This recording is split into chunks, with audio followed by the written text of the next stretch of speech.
وَإِذِ اسْتَسْقَىٰ مُوسَىٰ لِقَوْمِهِ فَقُلْنَا اضْرِب بِّعَصَاكَ الْحَجَرَ فَانفَجَرَتْ مِنْهُ 12 عَيْنًا قَدْ عَلِمَ كُلُّ أُنَاسٍ مَّشْرَبَهُمْ كُلُوا وَاشْرَبُوا مِن رِّزْقِ اللَّهِ وَلَا تَعْثَوْا فِي الْأَرْضِ مُفْسِدِينَ۔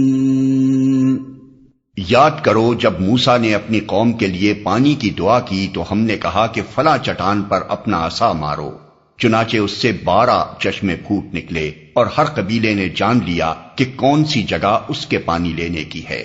اس وقت یہ ہدایت کر دی گئی تھی کہ اللہ کا دیا ہوا رزق کھاؤ پیو اور زمین میں فساد نہ پھیلاتے پھرو، چنانچہ اس سے 12 چشمے پھوٹ نکلے۔ وہ چٹان اب تک جزیرہ نما سینا میں موجود ہے، سیاح اسے جا کر دیکھتے ہیں اور چشموں کے شگاف اس میں اب بھی پائے جاتے ہیں۔ 12 چشموں میں یہ مصلحت تھی کہ بنی اسرائیل کے قبیلے بھی 12 ہی تھے، خدا نے ہر ایک قبیلے کے لیے الگ چشمہ نکال دیا تاکہ ان کے درمیان پانی پر جھگڑا نہ ہو۔ وَإِذْ قُلْتُمْ يَا مُوسَىٰ لَن نَّصْبِرَ عَلَىٰ طَعَامٍ وَاحِدٍ فَادْعُ لَنَا رَبَّكَ يُخْرِجْ لَنَا مِمَّا تُنبِتُ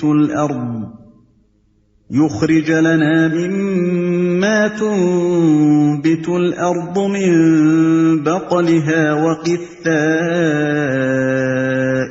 وَفُومِهَا وَعَدَسِهَا وَبَصَلِهَا قَالَ أَتَسْتَبْدِلُونَ الَّذِي هُوَ أَدْنَىٰ بِالَّذِي هُوَ خَيْرٌ اهْبِطُوا مِصْرًا فَإِنَّ لَكُم مَّا سَأَلْتُمْ وَضُرِبَتْ عَلَيْهِمُ الذِّلَّةُ وَالْمَسْكَنَةُ وَبَاءُوا بِغَضَبٍ مِّنَ اللَّهِ ذَلِكَ بِأَنَّهُمْ كَانُوا يَكْفُرُونَ بِآيَاتِ اللَّهِ وَيَقْتُلُونَ النَّبِيِّينَ بِغَيْرِ الْحَقِّ ذَلِكَ بِمَا عَصَوا وَكَانُوا يَعْتَدُونَ۔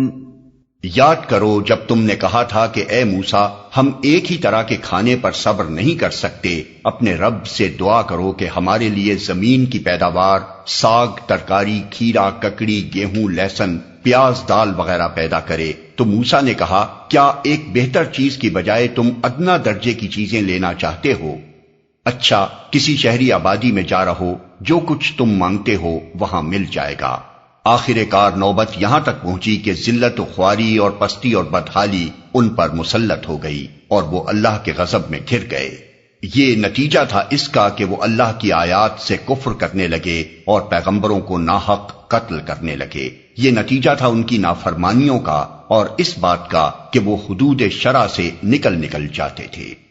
موسیٰ نے کہا کیا ایک بہتر چیز کی بجائے تم ادنا درجے کی چیزیں لینا چاہتے ہو؟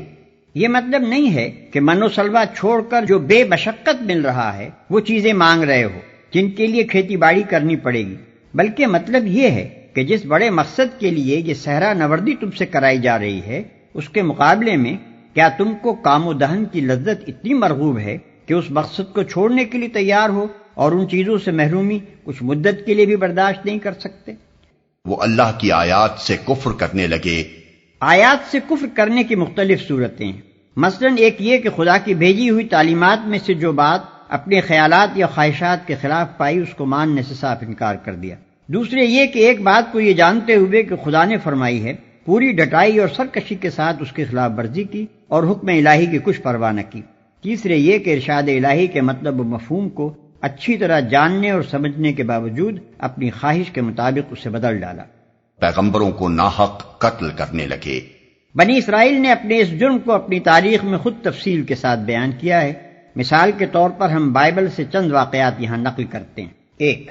حضرت سلیمان علیہ السلام کے بعد جب بنی اسرائیل کی سلطنت تقسیم ہو کر 2 ریاستوں یروشلم کی دولت یہودیہ اور سامریہ کی دولت اسرائیل میں بٹ گئی تو ان میں باہم لڑائیوں کا سلسلہ شروع ہوا اور نوبت یہاں تک آئی کہ یہودیہ کی ریاست نے اپنے ہی بھائیوں کے خلاف دمشق کی آرامی سلطنت سے مدد مانگی۔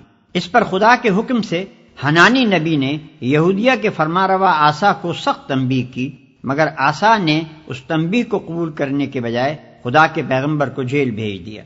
2.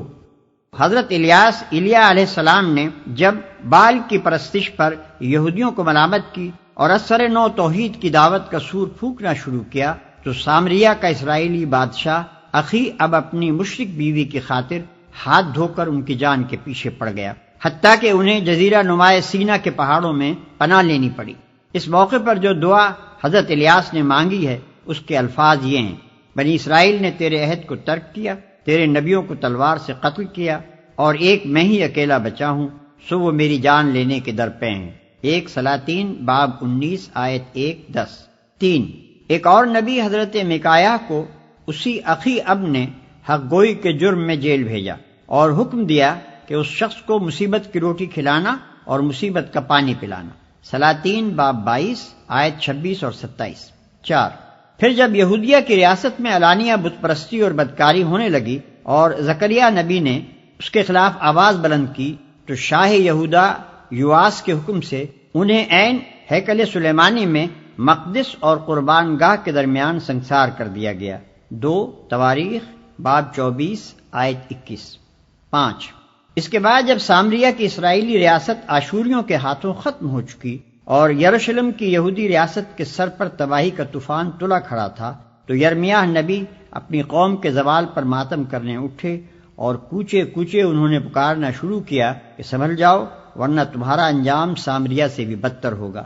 مگر قوم کی طرف سے جو جواب ملا وہ یہ تھا کہ ہر طرف سے ان پر لعنت اور پھٹکار کی بارش ہوئی، پیٹے گئے، قید کیے گئے، رسی سے باندھ کر کیچڑ بھرے حوض میں لٹکا دیے گئے تاکہ بھوک اور پیاس سے وہیں سوکھ سوکھ کر مر جائیں، اور ان پر الزام لگایا گیا کہ وہ قوم کے غدار ہیں، بیرونی دشمنوں سے ملے ہوئے ہیں۔ یرمیاہ باب 15 آیت 10، باب 18 آیت 20 اور 23، باب 20 آیت 1 اور 18، باب 36 تا باب 40۔ 6. ایک اور نبی حضرت آموس کے متعلق لکھا ہے کہ جب انہوں نے سامریہ کی اسرائیلی ریاست کو اس کی گمراہیوں اور بدکاریوں پر ٹوکا اور ان حرکات کے برے انجام سے خبردار کیا تو انہیں نوٹس دیا گیا کہ ملک سے نکل جاؤ اور باہر جا کر نبوت کرو۔ آموس باب 7 آیت 10 اور 13۔ 7. حضرت یحییٰ یوحنا علیہ السلام نے جب ان بد اخلاقیوں کے خلاف آواز اٹھائی جو یہودیہ کے فرما روا ہیرودیس کے دربار میں کھلم کھلا ہو رہی تھیں تو پہلے وہ قید کیے گئے، پھر بادشاہ نے اپنی معشوقہ کی فرمائش پر قوم کے اس صالح ترین آدمی کا سر قلم کر کے ایک تھال میں رکھ کر اس کی نظر کر دیا۔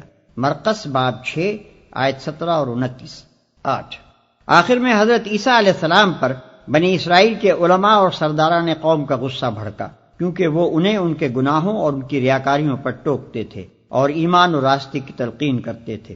اس قصور پر ان کے خلاف جھوٹا مقدمہ تیار کیا گیا، رومی عدالت سے ان کے قتل کا فیصلہ حاصل کیا گیا، اور جب رومی حاکم پیلاطس نے یہود سے کہا کہ آج عید کے روز میں تمہاری خاطر یسوع اور برابا ڈاکو دونوں میں سے کس کو رہا کروں، تو ان کے پورے مجمع نے بالاتفاق پکار کر کہا کہ برابا کو چھوڑ دے اور یسوع کو پھانسی پر لٹکا۔ متی باب 27 آیت 20 تا 26۔ یہ ہے اس قوم کی داستان جرائم کا ایک نہایت شرمناک باب جس کی طرف قرآن کی اس آیت میں مختصراً اشارہ کیا گیا ہے۔ اب یہ ظاہر ہے کہ جس قوم نے اپنے فساق و فجار کو سرداری و سربراہ کاری کے لیے اور اپنے صلحاء و ابرار کو جیل اور دار کے لیے پسند کیا ہو، اللہ تعالیٰ اس کو اپنی لعنت کے لیے پسند نہ کرتا تو آخر اور کیا کرتا۔